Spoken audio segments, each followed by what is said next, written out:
In today's world of market volatility and uncertainty, your retirement plans need to be front and center. With ever-changing tax laws, healthcare worries, and an unpredictable stock market, don't overlook the vulnerability in your retirement planning. Protecting your family and estate will be difficult with shifting policies in Washington. It's more important than ever to keep an eye on retirement.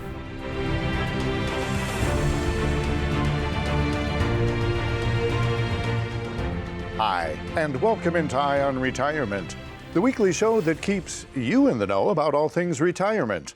I'm your host and financial advisor, Rick Everett, and today we're talking about the foundation of most people's retirements. And that's why we've gathered a team of professionals for this episode. Today our panel includes Larry Kloefkorn, financial advisor and founding partner of Market Advisory Group; Joshua Sikora, CPA, lead tax advisor from Market Tax Services; Gerald Eidelman, estate planning attorney from Eidelman Law Firm and founder; and Mark Benefiel, health insurance advisor with Market Medicare Advisors. Welcome in, everyone. Larry, let's talk about people who are still working and looking to retire soon. What do you find that they're most often looking for? The fast and the quick answer to that is they're usually interested in what role Social Security plays, okay? And of course they're wondering at the same time, what will it still be around? You know, that always comes up. Now, when I first meet people, oftentimes it's when they are really starting to think seriously about their retirement. They, you know, like Rick said, they may be still working, but some people, they start thinking about this way ahead of time, as in 2 years. There's others that they get about 6 months out and they decide, you know what, I'm ready to step out. And then there's the occasion when it blindsided them. They didn't know it was coming and suddenly they had to retire, at least from the employment that they'd been doing for many years. So when I do see them, that foundational part, we oftentimes refer to it as, is Social Security, because we know that's a lifetime benefit. They're going to continue to get that. When we go through that, we want to make sure that that we're going to cover all the bases on that. So when we're talking about Social Security, people approaching retirement or in retirement and they have concerns, what I've found in meetings is most generally the concern centers around what could I have potentially left out of my planning. So taking it back to the beginning, you said Social Security is where you start. Tell us more about that. Okay, so oftentimes, especially if they came from a Social Security event, as some people know, we do events all over the metro areas, and if they came from that event, the first thing they say when they walk in the door and sit down is they want to make sure that they understand Social Security. And, you know, the first question is, did you do your homework? Because when they set the appointment, we told them what they needed to bring. And that includes for Social Security that we need their profiles, or in other words, the statement that tells them how much Social Security will be at full retirement age, how much it'll be at age 62, the earliest they can sign, and then age 70, the latest they can start. Or they don't have to start at 70, but you're leaving money on the table if you don't, okay? And so we'll do this evaluation in the first meeting. As we do that, it does fit right into the fact that it is the foundational piece. It's the foundational part about that. And most people don't realize that piece of their foundational retirement income for two working households can oftentimes equal $1 million, depending on the longevity in which they expect that they'll be living. So most people are alarmed at that. And because they went through their working years saying, I'll never get that money they're taking out of my check. I'll never get that back. You know, my benefit will never be that good. And surprisingly, it comes out to being more than what they expected. But the difference is it doesn't come out that way all at once. It's going to come out a little at a time. I want to go back to something you said. And that was, it's not unusual for a retiree to receive $1 to $1.5 million from Social Security alone over the course of their retired years. And that's pretty amazing. Yeah. That brings up a question, though.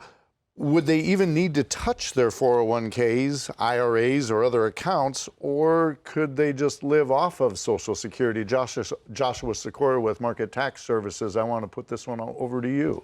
Yeah, that's a great question. Maybe they could survive just on Social Security. You know, maybe they're thrifty, maybe that level of income is sufficient to meet their needs. However, or you know, maybe they have a pension or something that's kicking in income as well. Supplementing, That's yes. right, that's right. However, if they have those retirement accounts, it doesn't really matter if they need to touch it or not, because Uncle Sam says that they have to. They hit age 73, 75, depending on the year they were born, and they have a mandate that they have to start drawing out of their retirement accounts at that age, and they have to take a piece out every year. Now, let's say whatever something happens and that they don't, you know, maybe they don't make it that long, or maybe there's funds left over. Well, then they didn't use those funds, but then it's going to go to their beneficiaries, who are going to have an inherited accounts that the money's going to have to come out and pay tax on. Someone's going to have to deal with the taxes. Maybe it's the retiree, maybe it's their children. The taxes are going to have to be addressed one of these days. And those rules have changed. If I'm correct, the rules changed in 2019, saying that. Well, explain it to us. What the change was that took place. Yeah. So for a very long time, it was age 70 and a half is when those required distributions kicked in. In 2019, they moved it to 72. Then in 22, they moved it to 73 or 75, depending on your birth year. So these aren't apparently set in stone rules like we had long thought. Congress has shown that they are willing to move these things around to achieve whatever Congress wants to do. And you know, that can change over time. So that's where you've got to stay on top of these things, or be talking with somebody who does. And also on these inherited accounts, the time span that the person inheriting them has to draw down the funds has changed also, correct? That's right. Those same couple pieces of legislation change how those accounts worked. For the longest time, you could draw it out over the rest of your life. We call that a stretch IRA because you stretched out those distributions. Now, you have like a 10-year window you have to draw that out over, and there's some hidden gotchas in there where if you're not paying attention or working with someone paying attention, you could not pull out enough money and then be in a really bad situation where you owe Uncle Sam not just taxes, but penalties as well. All of the moving pieces surrounding retirement can get so complex. Income affects Medicare costs, taxes affect estate planning, and there's pushes and pulls to all of this that can take money away from your nest egg if you don't have a team working together. And all it takes is a 15-minute introductory phone call to see if Market Advisory Group is that team. To set up that 15-minute phone call, just dial 833-MAG-REPORT. That's 833-624-7376. Or you can visit our website at ionretirement.com. There you can also check out past episodes where we focus on different client stories where retirement didn't go as planned. Stay tuned. In the next segment of Ion Retirement, we continue building on this foundation, and we'll do that right after this.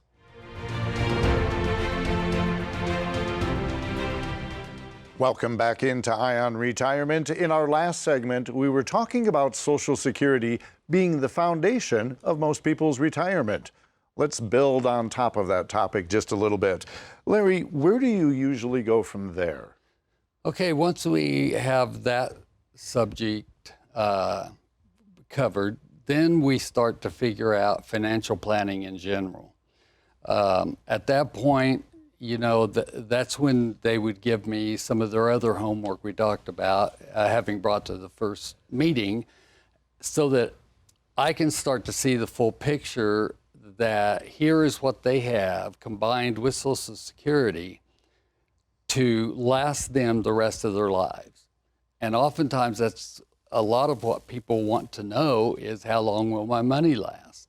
And the simplified answer to that comes down to it depends how much you're spending.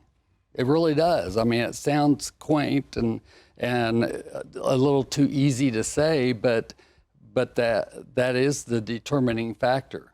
I've seen people that have large assets, and yet their funds, they're going to have to trim back some because of what they're wanting to have. So it just has its, individual touch it needs. Now, the other retirement funds that we're talking about are generally things like employer accounts, 401k, retirement accounts, 403b, depending on what types of employment they have. Also, what they've saved outside and would be classified as retirement. Outside of the employer accounts, that would be IRAs or Roth IRAs. And then the other thing that oftentimes people have is that they may have brokerage accounts or big savings accounts in the bank that is also designated in their eyes as for use in retirement. And so all of these things weave together, build the financial plan. I want to take a minute and turn to Gerald Eidelman, founder of Eidelman Law Firm. Gerald, with Social Security being the foundation of most retirees' income, that could save them from completely emptying all their other retirement accounts. But what can they do with those assets that they're saving for their heirs? Well, that's a great question. The reality is that you're right. Many people will have significant retirement accounts that they haven't spent down, which is a good thing. Their idea of most parents is that they're going to leave this to their children, and the children will be able to use them like they would for their retirement. The bad news is that doesn't happen. The reality is that, according to statistics, about 80% of all retirement accounts get spent down within the first 2 years of receiving them, inherited. There might be good reasons for that, paying off the mortgage or, but one of the first things that people do with this money is buy new cars. It's a constant across everybody. So one of the things that parents want to encourage is somehow to retain this money they work so hard for and to give them a space and time to be able to receive it and do well. So one of the things we do is we push through the retirement accounts through a trust, and in a trust we indicate how we want to spread it out. There's several benefits to doing this. One of those would be the fact that you're telling them you got 10 years, spread them out over 10 years, unless there is an unfortunate circumstances and we need to withdraw it earlier.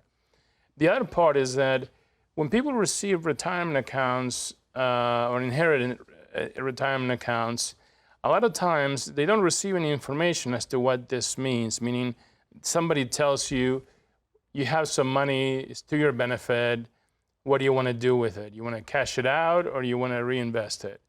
And a lot of people don't understand that by cashing it out, they just tax themselves to death. And with the trust, you can prevent that from happening. I have heard horror stories of many people who just cash their parents' 401k or IRA, and then at the end of the year, the next April, they get the surprise they owe $20,000, $30,000, $40,000. So if you use the trust to pass these assets through, you can give the children some control and allow them to enjoy the wealth that you build for a longer period of time. Retirement shouldn't be a run and gun affair. It's best to plan ahead. So what's your income plan? When are you activating Social Security? And what about Medicare? If you don't have the answers to these questions, shouldn't you? To set up a 15-minute phone call to see what you might be missing, give us a phone call right now at 833-MAG-REPORT. That's 833-624-7376. Or check out our website at ionretirement.com. There you can also watch past episodes or submit a question for us to possibly answer in a future episode. In the next segment of Ion Retirement, we'll answer a few viewer questions, and viewers just like you who have submitted questions to us, and we'll be right back to do that after this. Welcome back into Ion Retirement. To finish off this episode, we're going to be answering a couple of viewer questions. And if you'd like to submit a question to possibly be answered on air, just go ahead to ionretirement.com and click Submit Question. The first question we have comes from Pam B. And Pam asks, why is there such a difference in prescription drug plans per company? For an answer to that, let's turn to Mark Benefiel with Market Medicare Advisors. And Mark, what do you have for Pam? Well, Pam, the question you have there about why is there so many different plans and why there's so many differences, it's kind of a loaded answer. There was a tremendous amount of change this past year as part of the Inflation Reduction Act going into 2025. Most people don't realize that there's literally hundreds of different plans spread across the country. In a whole bunch of different regions. And what drug companies do, and understand that prescription drug plans are standalone plans. They're not government plans. They're actually administered by private companies. And so private companies have leeway on how they categorize different types of drugs and how they decide what they're gonna charge for those. They categorize drugs in different tiers. And of course, there's different percentages that beneficiaries pay for the different tiers. And so you'll see one company that may have 3 or 4 or 5 different plans. You may have a deductible that has nothing. You may have hundreds of dollars of deductibles. You may have 0 premiums. You may have premiums that cost hundreds of dollars. It really is individual on what is really going to be the best fit for you. But how they manage that risk is they try to put people in pools per plan of that take like types of prescriptions. So you have different tiers, 3, 4, 5 tiers. And those people are put into those tier sections to manage that risk and manage that cost. So the more expensive drugs that you take, you may be in a different pool than another group that have a lower premium. They do this to kind of manage and spread that cost out. The last thing you would want to do would be somebody who takes a tier 1 drug, which is like a generic drug, and have to pay $100 and some dollars in premium for that.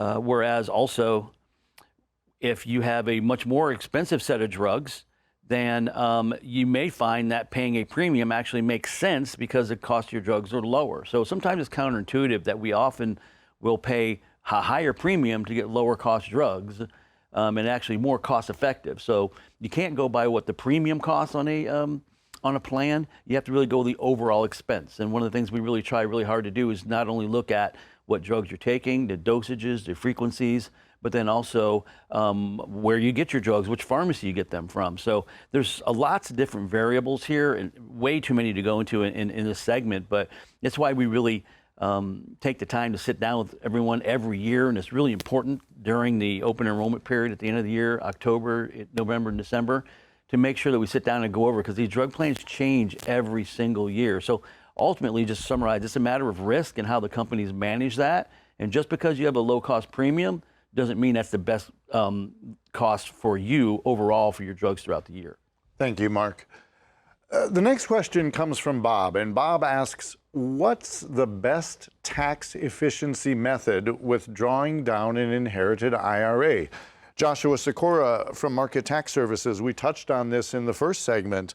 What do you think as to help Bob answer his question? Yeah, so the first piece is to make sure you understand the rules, that you have to draw it out over a 10-year period, starting from when the original owner passed, and then you have to take a piece of it every year. But the sum of those pieces doesn't, if you take the sum of those 10-year pieces over the 10 years, it doesn't come out to the whole IRA. So you're going to have to take more than what you're obligated to. So what you need then to do is look at what your income is going to be like over the next 10 years. And in years where your income dips, take more than maybe a 1/10 of the original amount. Shoot for that every year. Take more when your income slips, But then realize that when your income goes down and you take more out, that's okay, because it's not like you have to pay a penalty or anything when you take early distributions out of that. That 59.5 doesn't matter on an inherited IRA. So, and then as you have extra cash needs, that's the first place you should be hitting to draw money out, because that pot of money does have that 10-year clock to it.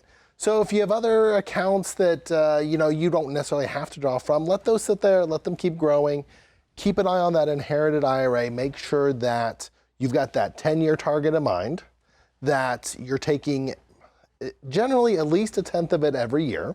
Now, as maybe you do retire in one of those 10 years, so you've got a big chunk of PTO that pays out. That shoots your income up. Take less in that year, but then just pay attention. Make sure you take more in future years, so that then you can get it all cleaned out. Because if you don't, as much as taxes stink, you're going to have to pay Uncle Sam, not just the taxes on what you take out, but a quarter of what you should have taken out, what's left in the account, in what would be year 11. And that is really going to hurt.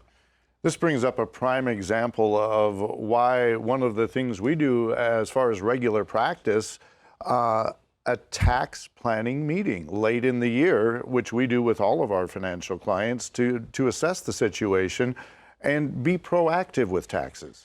That's right. So we sit down and we look, okay, what does it make sense to take out of that inherited IRA this year? Maybe we don't do something like Roth conversions because we want to draw money out of there. Maybe we try to, or when someone comes in, they say, hey, I need to pull $50,000 out for something. We say, great, let's not hit these accounts. Let's pull it out of that inherited IRA because we need to do that anyway. And that's going to give you fixes that problem. The tax edge, if you will. Market Advisory Group is not just one thing. We have financial planners, tax advisors, estate planning attorneys, and Medicare advisors, and now life insurance specialists, and all in the same building to get you the answers in real time that you need. If you'd like to set up a 15-minute introductory phone call with Market Advisory Group, please reach out right now at 833-MAG-REPORT. Or go to our website at ionretirement.com, where you can find past episodes that highlight common pitfalls in retirement. That's all the time we have for this episode. Thanks for tuning in. I'm Rick Everett, along with the entire panel, reminding you we're here to keep an eye on retirement.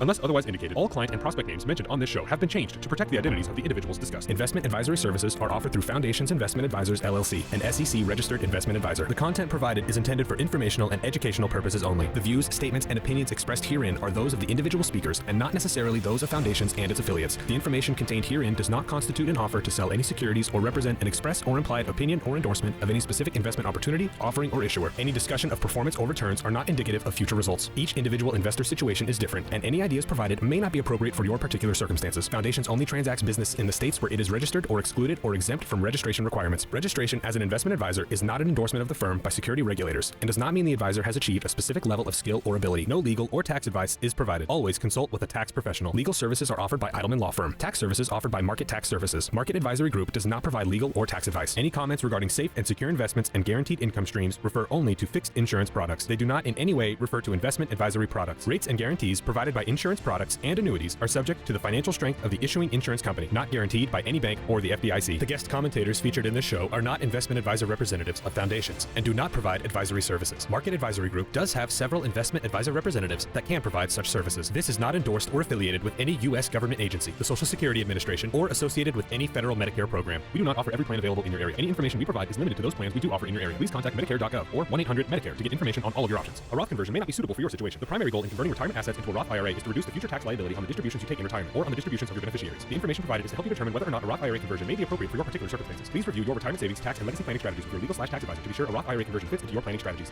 All rights reserved.